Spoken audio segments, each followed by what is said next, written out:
नमस्कार दोस्तों, मेरा नाम है आयुष और आज के इस वीडियो में हम बात करने वाले हैं मोरपिल लैबोरेटरीज लिमिटेड के बारे में, जो कि एक छोटी सी फार्मास्यूटिकल कंपनी है इंडिया की, जिसका मार्केट कैप है 1370 करोड़ रुपए और इसका करंट प्राइस 30 रुपए 30 पैसे है। तो दोस्तों, आज के इस वीडियो में हम लोग डिस्कस करेंगे मोरपिल लैब बिजनेस क्या करती है। एक हम छोटा सा फंडामेंटल एनालिसिस करेंगे जिसमें हम बिजनेस मॉडल और इनके कुछ रेशियोज को समझेंगे ताकि हमें बिजनेस की अंडरस्टैंडिंग बढ़िया हो पाए। हम जानेंगे कि मोपल लैबोरेटरीज का स्टॉक अभी सस्ता है या महंगा है और वैल्यूएशन वाइज हमें खरीदना चाहिए कि नहीं खरीदना चाहिए। फिर उसके बाद हम टेक्निकल एनालिसिस देखेंगे जिसमें हम चार्ट्स को पढ़कर ये जानेंगे कि अभी इसमें कोई बाइंग अपॉर्चुनिटी शॉर्ट टर्म में है कि नहीं। तो दोस्तों, यही सारी चीज़ों का डिस्कशन करेंगे हम इस वीडियो में।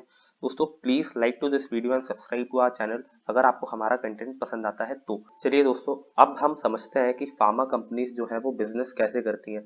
दोस्तों, कोई भी दवाई अगर फार्मा कंपनी बनाती है तो उसमें उन्हें दो चीज़ों की ज़रूरत पड़ती है। जो पहली चीज़ होती है उसका नाम है एपीआई। अब एपीआई का फुल फॉर्म होता है एक्टिव फार्मास्यूटिकल इंग्रेडिएंट। दोस्तों, ये एक रॉ मटेरियल है जिसके बिना कोई भी दवाई नहीं बनाई जा सकती।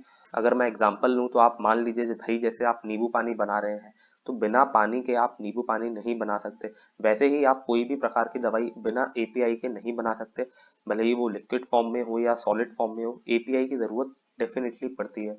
और दोस्तों, जो दूसरा इंग्रेडिएंट है उसका नाम है एक्सीपिएंट। अब दोस्तों, एक्सीपिएंट ये एक ऐसा स्पेशल केमिकल होता है जो कि दवाई में डलता है और ये ऐसी स्पेशल प्रॉपर्टी होती है जिसकी वजह से दवाई काम करती है।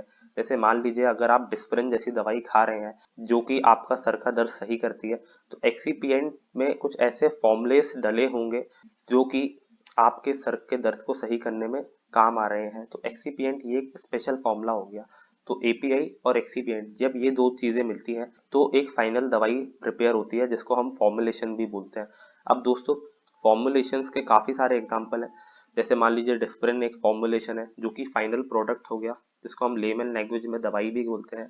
ये आप मल्टीविटामिन टैबलेट देख सकते हैं। और टैबलेट्स के अलावा ये सिरप और सिरम या किसी भी अन्य प्रकार के फॉर्म में हो सकती है। दोस्तों, अब हम समझते हैं कि मोपल लैब पैसे कैसे कमाते हैं। दोस्तों, इनका जो मेन बिजनेस है वो है एपीआई मैन्युफैक्चरिंग का। दवाइयों का रॉ मटेरियल बेचकर ये लोग अपना पैसा कमा रहे हैं। इसके बाद दोस्तों, ये कार्डियक एंड डायबिटिक दवाइयाँ बनाते हैं और उससे रिलेटेड कुछ प्रोडक्ट्स भी बनाते हैं। और दोस्तों, ये इसके साथ ही में हेल्थ प्रोडक्ट्स बनाते हैं, यानी कि मल्टीविटामिन टैबलेट्स और जो भी विटामिन टैबलेट्स होती हैं ये वो भी बनाते हैं। अगर हम इनके रेवेन्यू को ब्रेकअप करें तो आप देख सकते हैं कि इनका जो 56% रेवेन्यू है वो एपीआई से आता है। यानी कि रॉ मटेरियल जो दवाई का होता है उसको बना के ये रेवेन्यू अपना कमा रहे हैं। और इस 56% में भी दोस्तों जो 70% है वो ये एक्सपोर्ट कर देते हैं यूएस, जापान और ऑस्ट्रेलिया जैसी कंट्रीज में। तो ये इनका मेन बिजनेस है, एपीआई बनाना और उसको एक्सपोर्ट करना। इसके बाद ये डायग्नोस्टिक प्रोडक्ट्स बनाते हैं जिससे इनका 20% रेवेन्यू आता है। अब दोस्तों, मैं डायग्नोस्टिक प्रोडक्ट्स की बात करूं तो आपने ये ब्लड मशीन देखी ही होगी, जिसको हम ग्लूको ब्लड मशीन भी बोलते हैं, जिससे आप ब्लड टेस्ट करते हैं। तो ये मशीन डॉक्टर मॉपिन बनाती है और ये one of the largest company है ये मशीन बनाने की। और दोस्तों, इसके साथ ही में ये स्ट्रिप्स भी बनाते हैं, ब्लड स्ट्रिप्स। तो इन प्रोडक्ट से इस कंपनी का 20% रेवेन्यू आता है। उसके अलावा दोस्तों, क्रैम्स से 11% रेवेन्यू आता है। क्रैम्स यानी कि कॉन्ट्रैक्ट मैन्युफैक्चरिंग और आर एंड डी। इसके अलावा ये लोग फॉर्मुलेशंस बनाते हैं, फॉर्मुलेशंस यानी कि फाइनल दवाइयाँ, इससे इनका 5% रेवेन्यू आ रहा है। और ओवर द काउंटर जो भी सेल होती है इनकी, उससे इनका 8% का रेवेन्यू आता है। दोस्तों, अगर हम फाइनेंशियल ट्रेंड को देखें तो आप यहाँ पे देख सकते हैं कि जो डेटा है हमारे पास वो 2017 से 2020 के बीच का है, यानी कि पिछले 4 सालों का डेटा है। और आप यहाँ पे देख सकते हैं जो रेवेन्यूज हैं वो भी बढ़े हैं हर साल, और जो इनके प्रॉफिट्स है इस कंपनी के वो भी हर साल बढ़े हैं। ये चीज दिखा रही है कि कंपनी फाइनेंशियली साउंड है।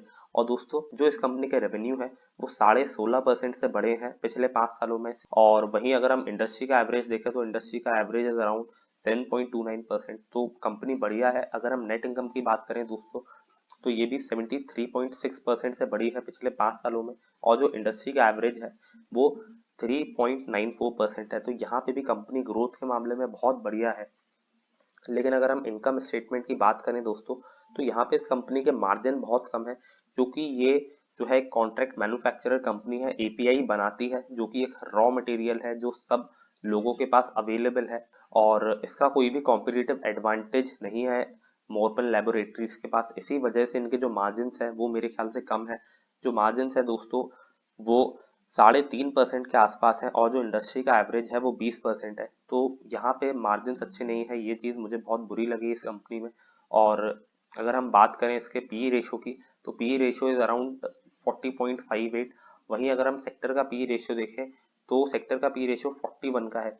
आप यहाँ पे देख के सोच रहे होंगे कि भाई अभी जो स्टॉक है वो रीजनेबली वैल्यूड है, लेकिन मेरे ख्याल से मोपन लैब्स का जो स्टॉक है वो फंडामेंटली थोड़ा सा एक्सपेंसिव है, क्योंकि इनके जो रिटर्न पैरामीटर है, जो इनके नेट प्रॉफिट मार्जिन हैं वो ज़्यादा नहीं है। इस वजह से अगर हम price to book value ratio भी देखें दोस्तों, तो यहाँ पे भी आप देख सकते हैं कि स्टॉक जो है वो रीजनेबली वैल्यूड ही हमें दिख रहा है। आप दोस्तों ऐसा कह सकते हैं कि ये स्टॉक जो है वो थोड़ा सा ज़्यादा एक्सपेंसिव है।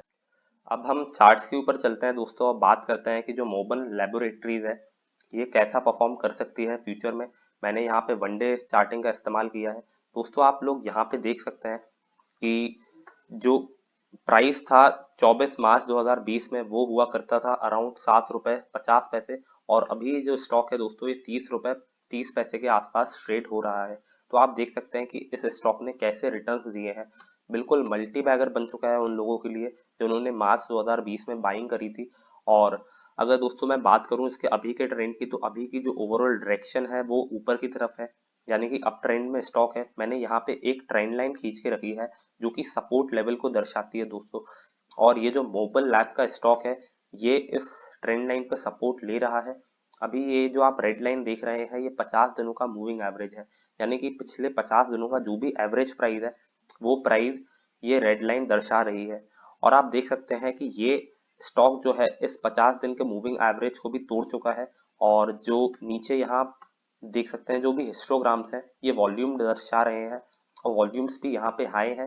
तो हाई वॉल्यूम के साथ यहाँ पे इसने 50 डेज की मूविंग एवरेज का एक ब्रेकआउट दिया है।